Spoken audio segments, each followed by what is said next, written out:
Amen. Thixo okhona wayekhona uyobakhona kuze bephakade. Uthi ke uJehova leli igama lakhe. Lokhosi mama ngikunika womunye. Lokho kwami ethubeni ezibazweni. Nika ukudumo lo Thixo njalo. Prophet William Sanders the first copy on him show. Shop at the table. Umholo bakhe kaThixo uzonke. Bavangela abakhulu, bavangela abadala bosifayeli. Bangcwele bodwa zonke esikhona ama-visitors akhona athe ayisakhona phakathi sanibonani Amen. ngiyakubonga uNkulunkulu nami othe wangivela ubude bethu ezisithupha wathi ngosuku lesikhombisa ngakhona endlini yomthandazo kanye nabangcwele inyama isehlwane nomphefumulo ungesikho kwami ungesikho nokuqonda kwami kepha uNkulunkulu usangiphakamiselisana ngoba nje lo Nkulunkulu usangiphakamiselisana Mawufunda incwadi yesifubelelo kaBibhili kaLuka chapter 18 funde lapha verse 10 uJesu ukhuluma nomfanekiso wabazethembayo ukuthi bangcono kunabanye uthi kwakukhona umFarisi nomthelisi laba bantu banyuka bobabili baye ethempelini mabefika ethempelini ufika uthi umFarisi ngiyabonga Jehova ngoba mina ngingcono ukufunda nomthelisi mina ngabela abantu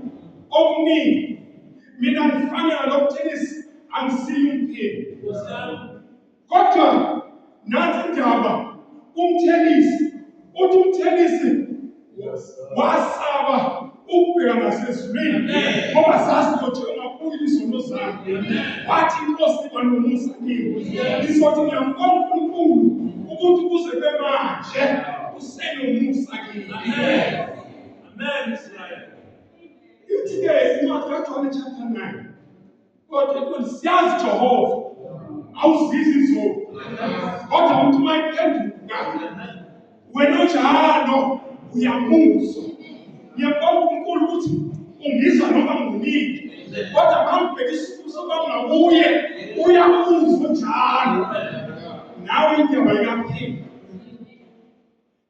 ngizokhuluma nje igama ngithi Jehova yiba nomusa Jehova yiba nomusa angizile ngezinto eziningi uningi uNkulunkulu akudlulise khona Jehova yiba nomusa into ngithi wena Jehova kwenzela umusa bayizindumane abakuthandayo abayidinayo imiyalelo yakhe akukatheni kuze kwemanje asikaqedi ngokuba kumele bakhe umuntu naphakathi noma abantu bengaqeda nawe wathi kumele bakhe umuntu naphakathi angene etshumayelweni kule ncwadi yakhe ngifunda kuyona uLuka chapter 5 uJesu uyafika uthi abamcindezeli babalizwi weza ngasolwandle laseGenesaretha mayifika ngasolwandle laseGenesaretha ubona imikhumbi emibili awukapheli ubona imikhumbi emibili abalobe bagcobe balabo mkhumbi bahlanza amanethe okuyisayini yokuphelile okuyisayini ukuthi ithemba lisekho bahlanza amanethe ababamba ngalutho uJesu nonomusa nonobubele ufika ngerenzi eyodwa ungena emkhunjini muvumele nawe uthathe ukuthi uvumele ungena emkhunjini Yes, sir.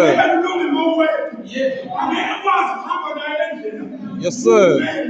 Wangena emkhunjini ongasimoni esengene emkhunjini kaSimoni wabafundisa esebafundisile wathi qhubekani amen understand aside ukuthi unama-challenges kodwa kuzothi uJesu ufike isikhathi uma usuvumele uthi qhubekani uye phakathi kofini. Abeke izathu zakho nawe unezakho izathu ongazibeka. USimoni ubeke izathu zakho. Nkosi sesisebenzile ubusuku bonke asibambanga lutho. Nawe unezakho izathu ongazisho ukuthi awuphumelelanga ngani. Unezathu ukuthi awusebenzi. Unezathu ukuthi impilo ayihambi kahle. Kodwa yakuthanda uSimoni noma ungasenzeki uthi ngezwi na. Amen. Sikungasavumi ingasavumi kodwa ngezwi lakho Nkosi sizoyoya. Amen. Sizoya phakathi molwandle. Sizoya today. Akusahambi thina uhamba umusa wakhe uhamba ithemba lakhe. Amen. Ngoba ububele bakhe buminduna phakathi. Sebewenzile lokho babamba inhlanzi eziningi laze lathi not alishone phansi. Bakhona abanye ababonga umkhumbi ukuthi akabalekelele bababambise. Sethe sebonelo uSimoni esebone lokho suka kwinkosi. Nawe ama-blessings mayisefika phezu kwakho uyothi nawe suka ngenkosi umuntu oyisoli ngoba uJehova usefikile. Ngizokumusa Israyeli ngiyavuma akuhambi kahle kodwa ngizothe sithule. Hamba nami Israyeli. Amen. Ububele bakhe bunaphakathi. Nobubele bakhe bayabonakala. Nakuboshete. Of what does someone speak? Chapter 9. Uthi David akekho yini okhona eSawule ngenxa kaJonathani kuba ngivezele umsa. Amen. Uziba. Amen.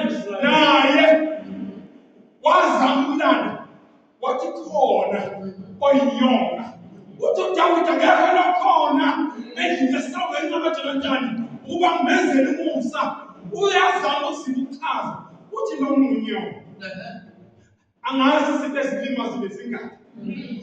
Ithi isikwenza zaba unyonga emphefumulweni wakho izinto ezikhalisile phambi kwakho. Amen. Kodwa ububele bakhe buningi naphakathi. Uthi okuphambisene isandla oza uthi ngiyasemnyama ngiyakungotha uNkulunkulu Yesu nami angavule uvulele uSimoni wavulela wangena emkhunjini wakhe wafundisa nawe wakho ukuthi uvulele. Amen. Amen. Israel lokho sawakhe wabonakala nasempukutheni. Yes sir. Ihlala ngasemnyama ilindi ukuthi izophiwa kade ngalolo suku Yesu uJesu waseNazaretha yabuza ukuba kuyini na abanamehlo ababebona bayitshela bathi uJesu waseNazaretha uyavula yamemeza kakhulu yathi Jesu waseNazaretha ihawele. Amen. Ababehamba phambili bayivimba ukuthi ithule kodwa yona yamemeza kakhulu yathi Jesu waseNazaretha ihawele. Amen. Nawe mkhwebe bese kuwe uthandaze ungaqedi ungageni uthandaze. Bona laba babeyivimba bathi Jesu Kristu uyakubiza ungavinjwa abantu.